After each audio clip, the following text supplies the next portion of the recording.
The Soviet leadership's attitude toward the pioneering cosmonauts and engineers, as well as the facilities and equipment, was that everything was expendable in the all-out effort to stay ahead of the Americans. As an example, recently revealed state archives indicate that in October 1960, a huge new booster rocket malfunctioned on the launch pad. Instead of taking safety precautions, the Kremlin ordered the launch director and engineers to fix the problem immediately and get the rocket launched that day. The launch director and over 165 men were inspecting the rocket when it suddenly blew up in a huge ball of fire, instantly killing everyone nearby. Rumors persist that this was actually an early manned launch attempt with a cosmonaut on board. Amazingly, this historic tragedy was never officially confirmed by the Soviet government.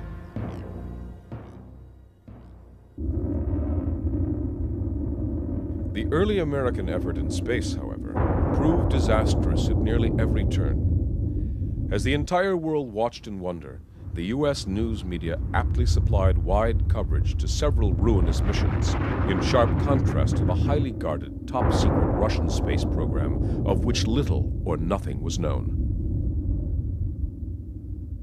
We were on the verge of having a robust capability that could take us to the moon. At least we could conceive of what it would look like on paper. But the actual systems we had at the time were relatively fragile and relatively unreliable.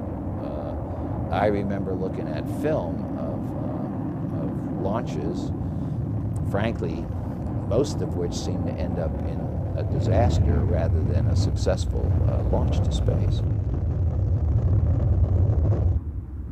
I believe this was probably the most dangerous period of space flight because the spaceships that we were flying were not particularly reliable. We had lost the Mercury Atlas 1 and 3 missions. Prior to the John Glenn, we had had problems on several of the Atlases. The technology was very primitive at that period of time. Thus, at the height of the Cold War, the American Space Agency NASA held a distant and dismal second place to the formidable Russian space program, and America seemed destined to remain permanently overshadowed in space by the seemingly superior Russian program. At the height of the Cold War on March 18, 1965, the Soviets launched cosmonauts Pavel Belyaev and Alexei Leonov on a mission that would see the first man exit a spacecraft, adding to their already massive list of space records.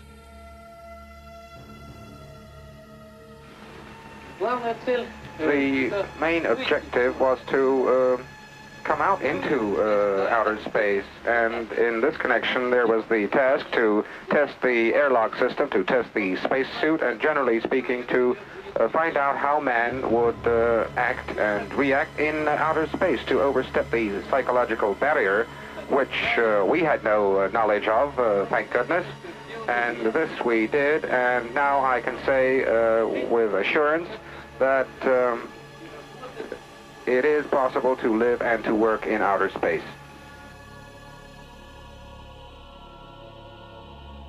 After a flawless 10-minute spacewalk, Leonov ran into severe trouble when he tried to re-enter the capsule.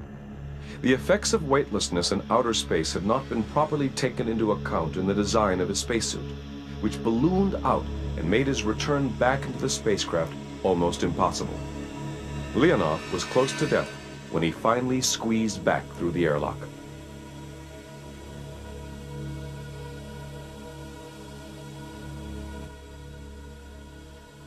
As events ultimately unfolded, this flight marked the end of Soviet dominance in space.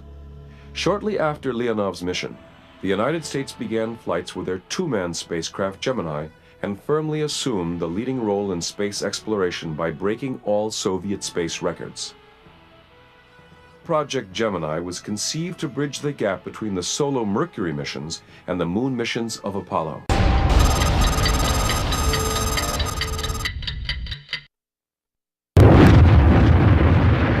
Having accomplished a long-duration mission and a rendezvous flight, a docking with a target vehicle was planned for Gemini 8. Astronauts Neil Armstrong and David Scott would crew the mission.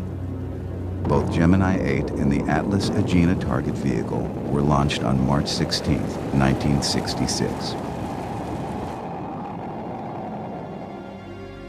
After Armstrong and Scott successfully docked with the target vehicle, a malfunctioning thruster caused the two spacecraft to spin out of control. Armstrong skillfully undocked the two vehicles without damage, although his spacecraft continued to spin to the point where both men nearly lost consciousness. Without immediate action, the spacecraft would continue to spin out of control and off into outer space.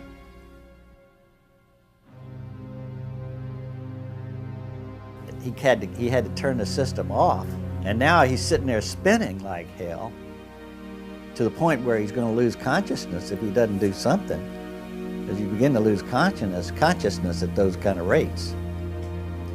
So then he said, I've got all the attitude control system off, now how am I going to cure it? How am I going to stop it? I got to turn on my entry control system, right? So he breaks the seal on the entry control system, stops the motion, stabilizes it, but now we've broken our mission rule, which says if you ever break the attitude control system on the re-entry package, you got to come down ASAP. But that was a harrowing experience because we basically had to use the entry rocket system to be able to control and stabilize the thing on orbit. And we wound up landing in a contingency landing area. That was a harrowing experience I remember from Gemini 8.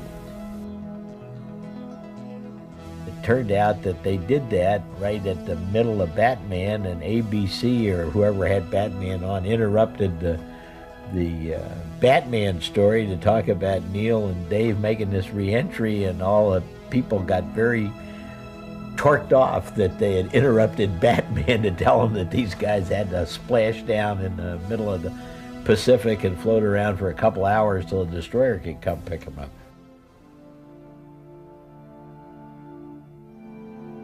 The next mission, Gemini 9, was racked with misfortune and tragedy from the beginning. The prime crew of Elliott See and Charles Bassett were killed in an airplane crash at St. Louis on February 28, 1966, just 2 months before launch. This marked the first time in NASA history that a crew had to be replaced. As a result, backup crewmen Tom Stafford and Eugene Cernan entered the Gemini 9 spacecraft on the morning of May 17, 1966, only to climb out when the target Agena vehicle exploded on launch. NASA had prepared a secondary target vehicle in anticipation of such a scenario, but this vehicle ultimately failed to shed its payload shrouds covering the docking collar and thus prevented any docking.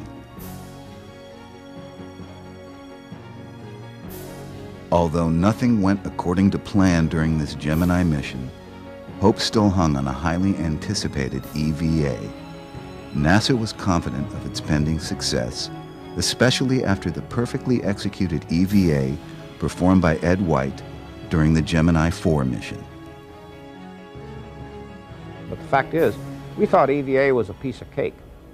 And then we went out on Gemini 9 with Gene Cernan, tried another EVA. This one here was more aggressive. We had a manned maneuvering unit in the back end of the adapter area. And we asked Gene to take and deploy the arms, and he was going to fly to separate this manned maneuvering unit from the Gemini spacecraft. And this is only the second EVA we'd ever done, and he had difficulty. We learned about space welding. The pieces wouldn't move, and he did a lot of work. We didn't know anything about restraints at that time. He started to perspire heavily. His faceplate fogged over because we hadn't invented anti-fog compounds at that time until finally, almost blinded, they had to come back into the spacecraft. So it again was kind of a spooky experience, and as a matter of fact, later we found out that Gene even ripped part of his suit on an antenna back there that he had broken, inadvertently broken, because he was not able to see very well. So again, we learned, and by the way, felt that we were being smiled on and watched over by someone smarter than us, because any of the things that we had run into could have turned out much worse than they did. Public concern and congressional support showed increasing signs of waning with the difficulties and failures encountered throughout the Gemini program. Safety issues, thought to be brought on by the rapid pace of the program, were becoming increasingly hard for NASA to justify. The future of the space race and the entire NASA organization presently rested with the Gemini 10. Crewmates John Young and Michael Collins now held the very fate of the moon race in their hands.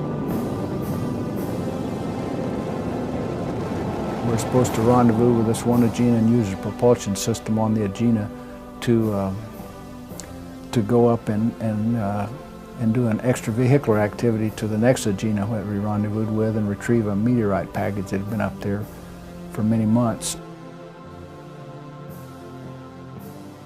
That was a very exciting mission because, you know, we set a high altitude record and went a long ways with a spacecraft that was not all that robust. So it was an exciting mission. We all had our fingers crossed about doing that kind of thing for the first time in a way that you knew the subsystems had to work, propulsion systems had to work just exactly to be able to come back. We all had our fingers crossed on that particular mission. So the thing I remember about that is not only the exciting aspect of setting that altitude record, but the thing I remember from that was the photographs and to hear them describe what the Earth looked like.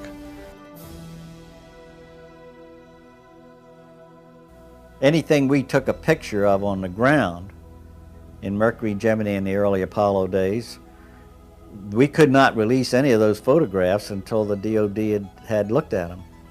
And they withdrew. They took out all the pictures of anything that we took a picture of that they didn't want us to show. They did not want to show the capability that you had from space of looking at the enemy. The only negative aspect of this entire mission was when the EVA of Michael Collins was cut short because of an unexplained contamination in the air supply system that caused the eyes of both Collins and Young to water. Almost nothing could be accomplished in the EVA by Collins, even though the mission as a whole proved to be a resounding success. It worked out okay. It worked out very well. It was a good mission. And matter of fact, up till that time, the Gemini program was in a heap of trouble. Everything we'd done hadn't worked out too well, and we were getting a lot of negative reviews from everybody, and Gemini 10 sort of turned it around, I think.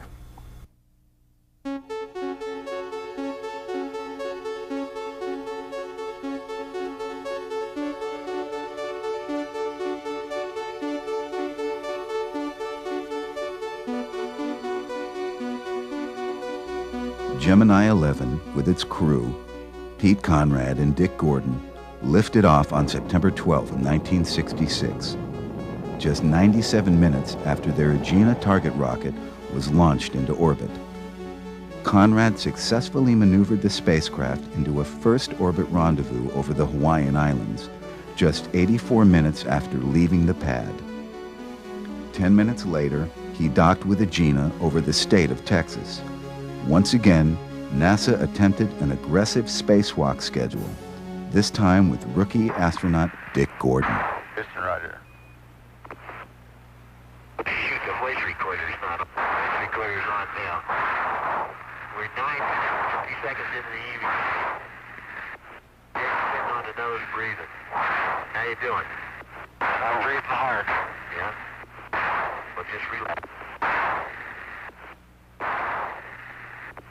We had this, Dick was really a heavy breather, I guess you would say, and he sounded like he was in a sprint the whole time he was out there. He was trying to straddle the front end of the spacecraft, on the nose of the spacecraft, because he was hooking up a tether. Both cameras are running. How you doing? Well, I'm here. Huh? I'm here, I guess. Sure are. Right up, cowboy. Yeah, why don't you just sit down and take a rest? After we undocked from the Agena stage, we had a tether hooking the Gemini vehicle and the Agena together, and frankly, in retrospect, we probably didn't know what the hell we were doing, but we had these things and we were trying to experiment with spinning the combination up so that you could see how well tethers worked and how well you controlled the vehicles and so on. It was Cernan's flight and his flight that made us say, well, look, we don't understand EVA. We don't understand how to work in space. So we better go do what we can on the ground to build some kind of simulator to show us what we can do and can't do, and what tools and what devices and help we've got to give the astronaut in order for him to do the job. And that's what we did between 10 and 12.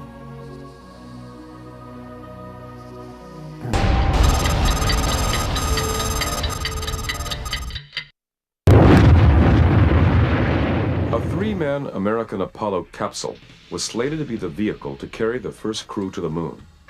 As with the Mercury and Gemini capsules that preceded it, the Apollo capsule was designed to use a 100% oxygen atmosphere along with highly flammable, intricate materials. The speed of the space race had prevented long-term safety precautions and necessary testing to be conducted on any of the capsules. The law of averages finally caught up with the American Space Agency during an Apollo capsule test on the ground.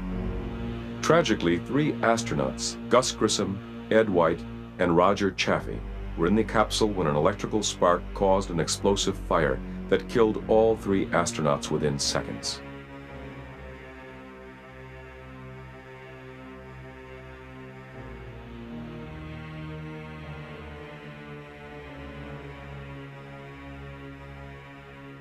After the fire, I don't think we would have continued had we not made the commitment.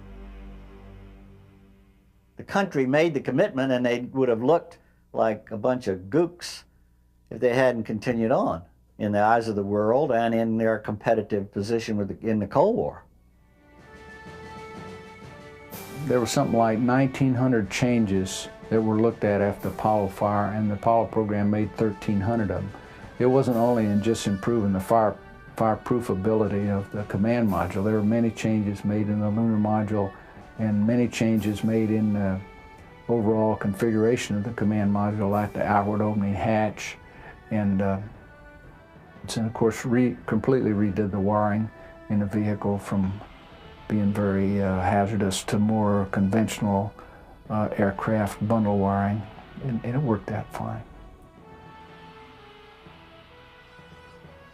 With the American space program stalled for the foreseeable future, the Soviets became filled with renewed confidence that they might just have a chance at winning the race to the moon.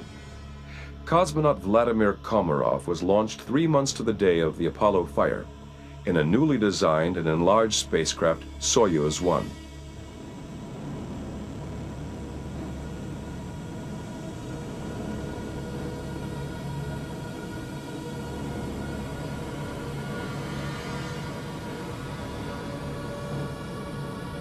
Unfortunately, the law of averages also caught up with the Soviets as well. There were several design flaws and malfunctions in the capsule during Komarov's flight that required an emergency return. The spacecraft began to tumble out of control during re-entry, making the parachutes tangle and collapse upon deployment. Komarov's spacecraft came in like a fireball and hit the Earth at 500 kilometers an hour, killing him instantly upon impact. With NASA's moon goal seemingly beyond reach, little time was lost and the overall effort was accelerated. Apollo 8 successfully orbited the moon. Apollo 9 tested the lunar lander in Earth orbit. And Apollo 10 took the lander module to the moon as a dress rehearsal for the lunar landing. Each mission was integral to the first lunar landing attempt that was to be Apollo 11. I think if there was anything that got us there, it was the tremendous effort of the people we have. And I think that can be emphasized too greatly in Apollo. It was the people that did it and not any machines or any inventions or any one particular people's courage or astronaut courage or anything like that. It was an effort of a large number of people who really devoted their entire life to making it happen. The crew of Apollo 11 was comprised of some of the most experienced and best trained of all astronauts. However, at the time missions were being assigned, no one knew which flight would be the historic trip to the moon. Apollo 11 commander was astronaut Neil Armstrong, a proven veteran of the Gemini program. In March 1966, he had previously commanded the first mission to rendezvous and dock with a target vehicle in space in Gemini 8. After he and his crewmate Dave Scott successfully docked with the target vehicle, a malfunctioning thruster caused the two spacecraft to spin out of control. Armstrong skillfully undocked the two vehicles without damage, although his spacecraft continued to spin to the point where both men nearly lost consciousness and the spacecraft almost spun out of control and off into outer space. In an amazingly cool manner, Armstrong identified the problem and stabilized the spacecraft with only seconds to spare.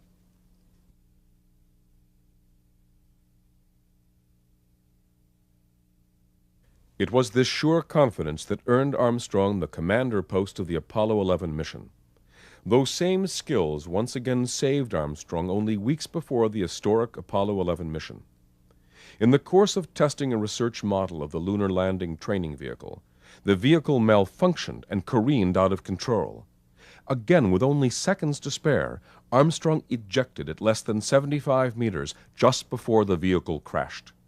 Had Armstrong remained inside, the accident would surely have resulted in his certain death.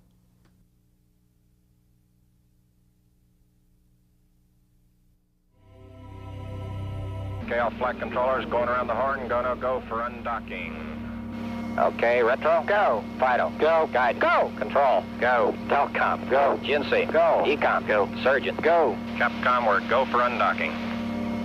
Hello, Eagle, Houston, we're standing by, over.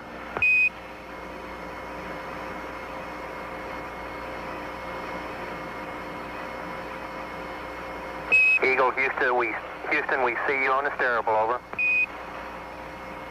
Roger, Eagle, undocked. Roger, how does it look? The Eagle has wings. Roger. 000 9 or I think 8. perhaps the final descent to the lunar surface was, for me, the highlight of the flight. It was very challenging, a lot of unknowns, and it was, for a pilot, it was a wonderful experience. As soon as the comm came in good and solid, we saw good telemetry data. The first thing that happened was I saw that there was a 20-foot per second velocity error in the onboard computer. Now that came from the fact that we'd started at the wrong place. We just couldn't predict perfectly where we were going to be and what speed we were going to be when we started the descent. The problem is, at 35 feet per second, we have to abort. So here we are riding right along this abort ledge, just inside it, and wondering, is this an initial error or is this something that's going to grow? Because if we had an accelerometer problem, a gyro problem, it was going to grow, and we were going to have to call an abort. And that was something that was going to be my call, and I dreaded this sort of thing all along. Okay, all flight controllers, gonna go for landing. Retro, go. Fido, go. Guidance, go. Control, go. Telcom, go. GNC, go. Ecom, go. Surgeon, go. Capcom, we're go for landing. Altitude 4,200. Houston, you're go for landing, over. Roger, understand, go for landing, 3,000 feet. Looking great. Everything is good. We're back on track. I thought, boy, this is, things are going to work out fine. Go. Guidance, you happy? Go. 30 seconds later, after I thought things were going to work out fine, we got the first program alarm. If you listen to the tape, the crew talks about it first. You hear Neil Armstrong say, 1201, program alarm. Top alarm. 1201. 1201. Roger, 1201 alarm. 1201 alarm. 1201 sounds, it's four little numbers, sounds sort of ah-ho-hum, but what it really means is, hey bud, I had too much to do that last second. I didn't get it all done, and I hope that I've done the most important things. And it's up to you to figure out if I've done the most important things, because I'm going on, I can't stop. And that's what that was all about. 15, 0, 0, 9 or 8. Well, when I saw those come up, my first thought, uh-oh, abort, you know, a computer, because always doing in a simulation, a computer glitch like that was the data dropped out, the computer stopped computing, and everything just went to, you know, hell in a handbasket.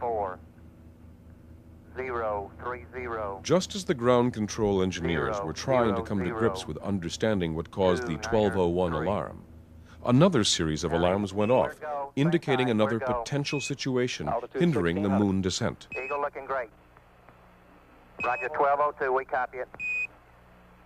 Now, what we were concerned about, there's another computer alarm which was called a PUDU, which means do program 00. Program 00 is where the computer says, hey, I don't have enough time to do anything. I'm going to go to idle and wait for further instructions. We were worried that we might force ourselves into that particular type alarm, and there we would have to, we'd either have to be in a landing position, select the abort guidance system and try to land, or abort. I mean, that was a bad case. I look around and I see it's not coming too fast. I see that the velocity's okay, the altitude's okay, and about 10 seconds after the alarm, we call a go. I say, flight, we're going that alarm. Same type, we're go, flight. Okay, we're go. We're go, same type, we're go. Altitude 1600. Eagle looking great. Roger, 1202, we copy it. Just right when the crew really needed it, because they called down and said, how are we doing? What's going on? Which is their way of saying, hey, what's going on? Give us a quick reading. We said go very confidently, and they put their head back in the cockpit and kept flying. Altitude, velocity, light. The tension in mission control was so real you could cut it with a knife, and I'm just babbling along on these, you know, giving them updates and this and that and the other. And Deke Slayton was sitting right next to me during that final few minutes, and about the last minute, he hit me in the side and said, whispered, "Shut up, Charlie, and let them land."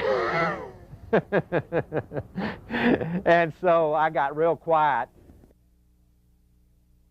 I get a call from the controllers that says, hey, we've hit the DIPS, which is Descent Propulsion System, low-level discrete.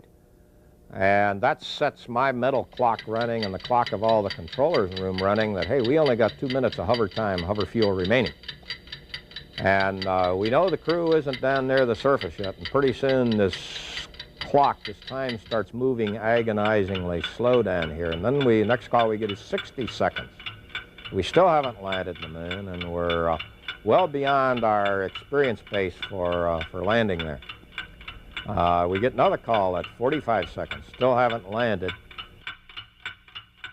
In our simulations, we're accustomed to having a large number of these kinds of difficulties, and we had in fact simulated landing with very small amounts of fuel left, so I didn't feel that this was an oppressive situation. Not that we weren't concerned about it, we certainly were, because they were serious matters. We get down at 30 seconds, we get a 30-second call, and at this time, over the voice path from the crew, the aircraft from the crew, you start hearing we're kicking up dust. So we now knew we were pretty close down to the surface, at which time all we did from then on, we weren't communicating with the crew except for very terse call-outs on time. 30 seconds, 15 seconds. Contact light. Okay, engine stop. We copy you down, Eagle.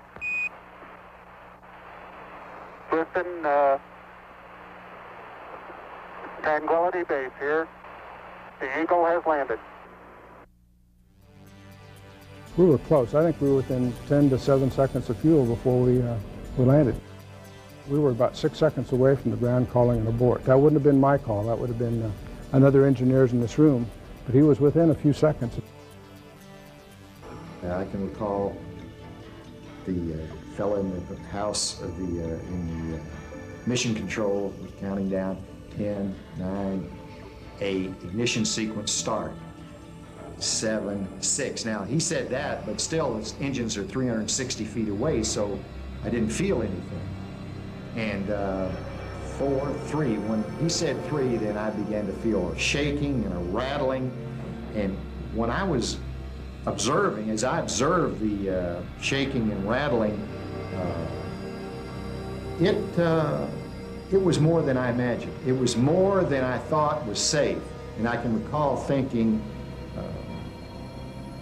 maybe this is going to come apart. Maybe this is shaking more than it should, certainly more than any airplane I'd ever been in. It just was tremendous vibration.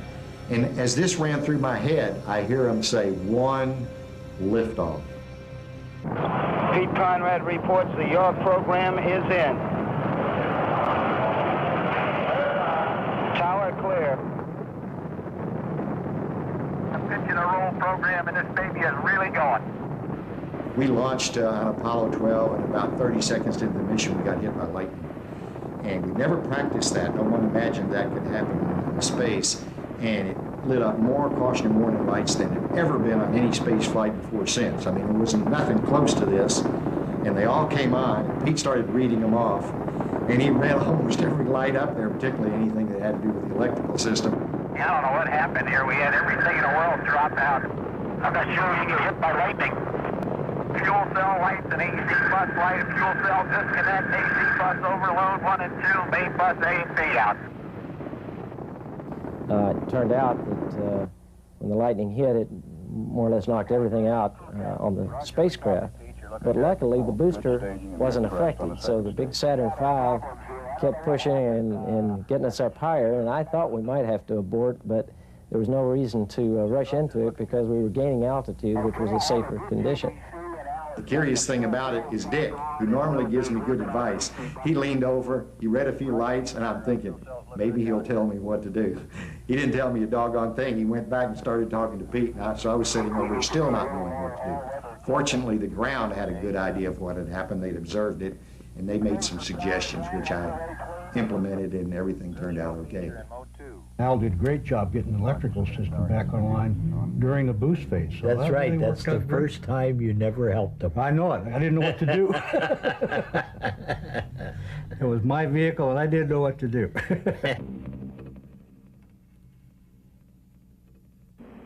Go ahead. Roger, the Hornet is on station, just far enough off the target point to keep from getting hit. Hornet reports a sonic boom a short time ago. I'm in Houston, and the blind Airbus has a visual contact.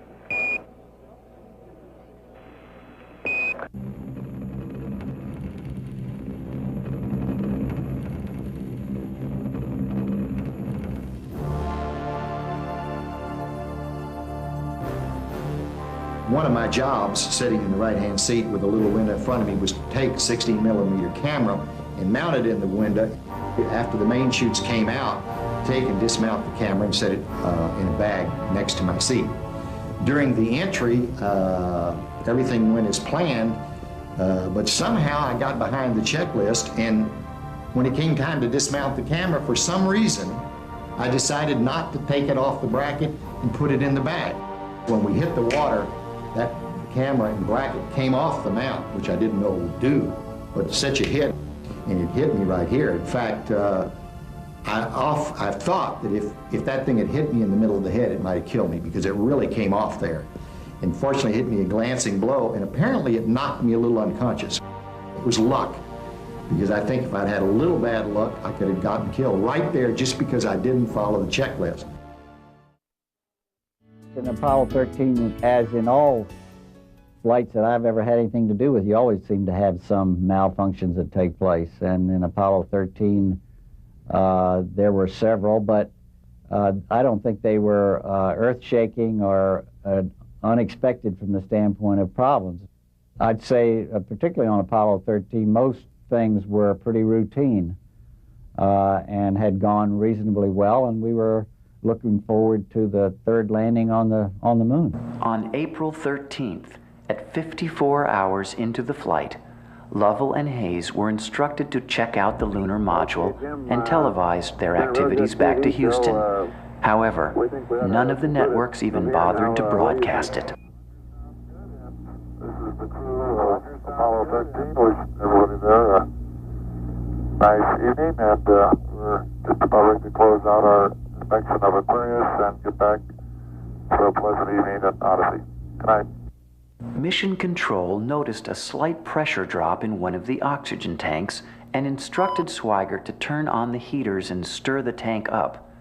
Unknown to the crew at the time, an electrical short circuit sparked a fire in the oxygen tank's protective covering, causing the tank to explode with such force that it blew a huge panel off the service module. The explosion also ruptured the backup oxygen tank. Hey, Houston, we've had a problem here.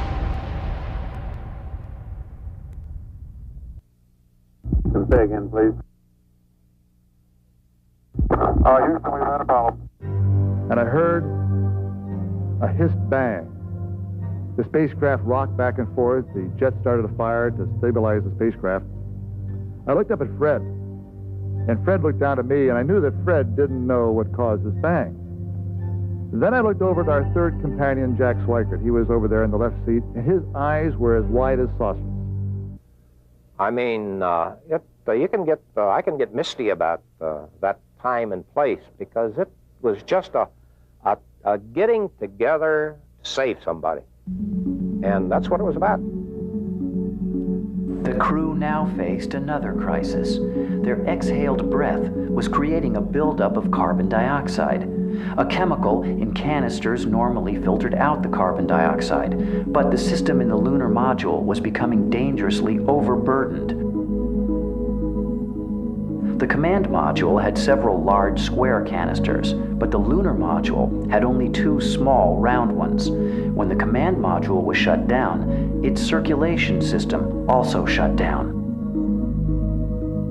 The 3 astronauts would be dead of carbon dioxide poisoning at least a day before they could return to Earth without something being done to filter out the carbon dioxide in the capsule.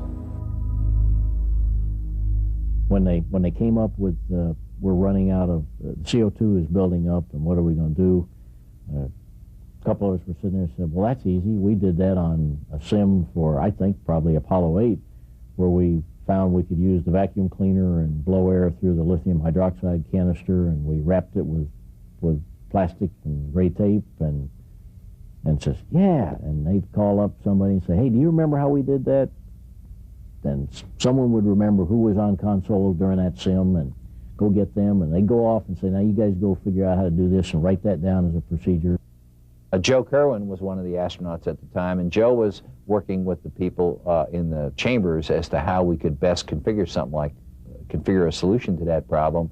Joe worked it all night, and then Joe was one of the guys who came in and radioed up the instructions to the crew on how to configure the system so that we would indeed continue to be able to use the scrubbers or the filters that didn't fit in the holes in the lunar module. And we worked solid for 35 hours. And the more we worked, the better it began to look. And so I think within the first 24 hours, about the time they were arriving at the moon, I had a peace in my heart that we were going to make it. Unless some other major catastrophe happened, we were going to make it. I think we felt reasonably comfortable that once we got the command module separated from all this excess hardware now, that it was going to work okay, because we had checked those systems out, and we had brought the systems back online. We had all the systems working about an hour before we got ready to do that separation work, and I think we were reasonably satisfied it was going to work okay. Everyone realized, however, that there could have been damage to the heat shield, parachutes, or any of a dozen other potential problems resulting in the loss of the capsule and crew. All those things were on our mind, but not very high level, in the sense that for the most part there were things we couldn't do anything about. They were of what we would call the hand-wringing type, and if we couldn't do anything about them and we couldn't figure out any way, if there weren't any defenses against their implications, we generally walked past it and said, well, if it is, so be it. If it's not, we'll be okay. When the heat shield of a spacecraft traveling 20,000 miles per hour first comes into contact with the upper atmosphere, it becomes red hot from the friction. The superheated air around the capsule creates a radio blackout for several minutes. Based on prior missions, the blackout time had been calculated down to the second. In the case of Apollo 13, I mean, they were supposed to be, you know, say it's 3 minutes and 10 seconds in blackout. And so after, you know, they're watching the clock and it gets down to 3 minutes and 10 seconds and then they wait to hear from them. And they don't hear anything. You know, I mean, oh God, the parachutes worked because, you know, they'd been frozen out there in outer space all this time. Maybe the parachutes didn't work. Maybe the heat shield didn't work. All these things that maybe didn't work. You know, and it's 3 minutes and 30 seconds and 3 minutes and 40 seconds. And I think it went past 4 minutes. You could have heard a pin drop in that control center. I mean, it was just quiet as it could be. Only the Capcom every once in a while calling, Apollo 13, this is Houston. Apollo 13, this is Houston, do you read? Finally, about like 4.5 minutes, total blackout. I think it was Jack. It may have been Jim, but it may have been Jack Spivey. Hello, Houston, this is 13, how you read? Okay, we read you, Jack. Almost casually. Got a report that Orion 4 aircraft has acquisition of signal. The re-entry was clearly the most widely watched worldwide event in the history of television, and everyone certainly expressed a simultaneous sigh of relief, then cheer, as they saw the parachutes come out and drop the capsule into the ocean. You're always worried about the parachutes on the command module. Where we had one flight where only two of the three worked, and so the rate of descent was higher. So you're always concerned about that part of the mission. We were coming down very fast, wondering, would the spacecraft survive the impact? Would we survive the impact? A lot of thoughts racing through our mind. We really couldn't communicate. I was responsible for reading the checklist, and I had difficulty reading the checklist because the helicopter crew that was circling us kept saying, fellows, don't worry about it, you're going to be all right. But they kept repeating themselves so much, I really wondered if they knew what they were talking about. So we were coming down on 2 chutes and a prayer, but finally we hit the water and we did survive, and Apollo 15 was home. After 3 days filled with anticipation, the Apollo 16 crew finally reached its destination. Young and Duke entered the lunar module Orion, while Mattingly stayed in the command and service module Casper. Go, Sergeant, go. Capcom, we're go for undocking.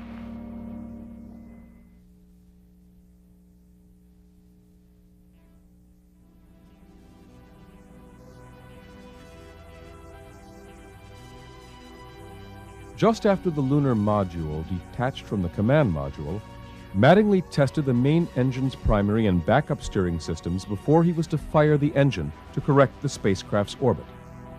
Mattingly found that the primary steering system worked perfectly, but when the backup system was used, the entire spacecraft unexpectedly oscillated violently. The failure of either primary or backup steering systems was cause for a mission abort. If this problem proved to be a system failure, then the crew would have to return home immediately and hope that the remaining steering system would not fail as well. Set you up for the next one. Get them back together, get the things back that they want them, get them mentally prepared to do what they're going to do. But now, don't take that as input. I'm talking out loud. I don't want to say something unless I'm sure of. I don't see any way we can continue on. Okay. It looked like we were going to abort, and you can imagine the disappointment we had at this point to think that we were going to have to abort the mission. We'd come through 240,000 miles, and we'd been training for 3 years almost, and here we are 8 miles away from our landing site. We can see it, and they're about ready to tell us to come home. Confirm forward on me. I just don't much see how we can make it on this next trip. I think you guys ought to continue to work. So you'd only do it if you had a failure on the primary. Well, how would you ever get the damn thing trimmed then? Well, I would, if I had a failure in a primary, I'd shut it down. Coming back kind of initially from With the near-fatal Apollo 13 mission still fresh in everyone's memory, all of NASA's engineers, astronauts, and contractors immediately swung into action to either help Mattingly solve the problem or abort the mission and get the whole crew back home safely as soon as possible. another one that they're working. So they started looking to see what their options were from a trajectory point of view. And in the midst of this, some of these simulations started to surface in the back of people's minds. We had another rule in the simulation that's important to remember, that you never quit until you'd reached a stable or a safe position. You know, while things are out of control, no matter what the simulation was scheduled for, you would continue to run it until the team had found a solution. Meanwhile, Young and Duke were sweating things out in the lunar module, not sure whether they'd have to abort the mission and redock with Mattingly in the command module, or if they would be able to continue with their mission. For about 4 or 5 hours, I figured we didn't have a prayer at landing on the moon because of that engine. We was going to have to turn around and come home as quick as we could. It was discovered that a broken wire in the backup system caused the oscillations and vibrations. Mattingly would have no real troubles in steering once the main engine fired. After a lot of nail biting, the crew was given the green light to proceed with a lunar landing. Have at it, Dave. So we're going to try it. And you do have a go for another try here at During all the moonwalks, they invited the families to come to Mission Control. So we went over there during the 7 hours, 3 days for 7 hours, and watched the moonwalk. It was really great to be able to see it on the big screen at Mission Control. Toward the end of each day, my heart would start beating a little bit, thinking, oh, now it's time to get in. Get in there before anything happens. We have a few minutes left, so we decide to do the Moon Olympics. I decide to try to set the high jump record on the moon. And as I start to do that, I bounce a couple of times, and then I fall over backwards. And as I fall over backwards, fear strikes. If I split my suit open, I'm dead. As John helps me up, I get very, very quiet as I listen to the pumps and the oxygen flow in the suit. Fortunately, the suit holds and my fear subsides. In parallel, Russians were developing a backup scenario. They learned how to land a small return rocket to the surface of Mars, to the surface of Moon. And then in parallel with Apollo sample return by American astronauts, Russians had much smaller quantity, but still scientifically important quantity of lunar soil brought back by these return robotic rockets from the Moon. For the Russian program, when we beat them to the moon, they took a different direction. And they began to think in terms of long-term missions. They began their exceptional work with space stations. But their program was an end in itself. There was never any pragmatic use for it other than defense. On June 7, 1971, 3 Soviet cosmonauts moved into their first space dwelling, the space station Salyut-1.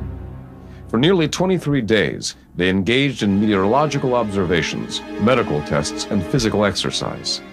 This near-flawless mission came to a tragic end when an oxygen valve failed to close as the cosmonauts undocked from the Salyut, instantly killing the crew.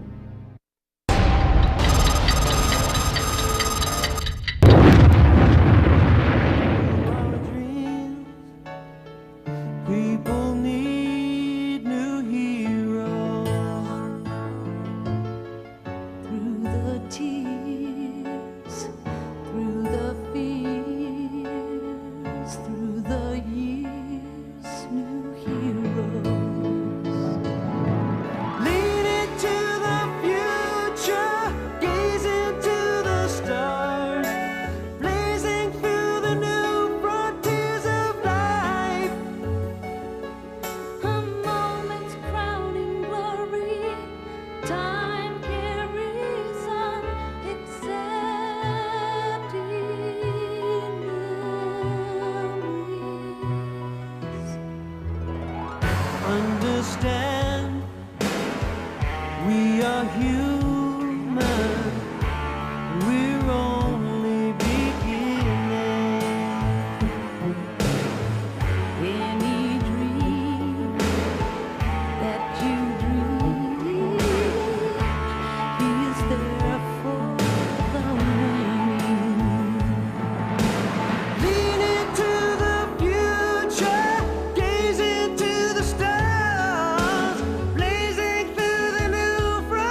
because of new heroes.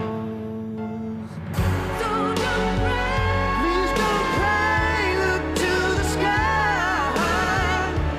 Remember your heroes. Remember your heroes. Remember new heroes.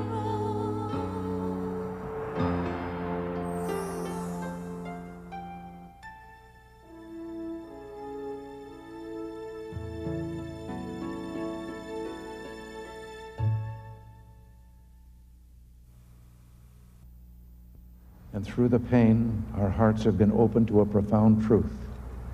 The future is not free.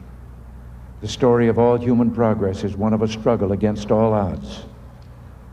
We learned again that this America, which Abraham Lincoln called the last best hope of man on earth, was built on heroism and noble sacrifice.